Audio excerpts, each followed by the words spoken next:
How to change your profile picture in Marvel Future Fight.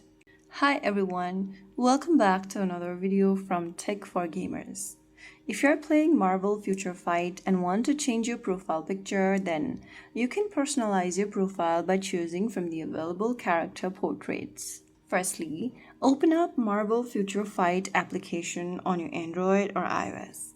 Once you do that, from the main screen, go ahead and tap on the settings icon at the top right corner. This will open the settings tab where you need to click on account from the top. Under account, tap on select main icon. Now, go ahead and choose a new avatar you want to change to and click select. Click on OK and you have successfully changed your avatar.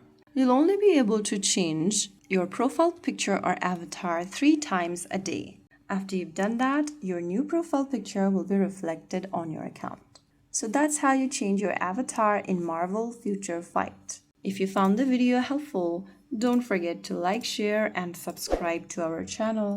I will see you again in the next video. Thank you for watching.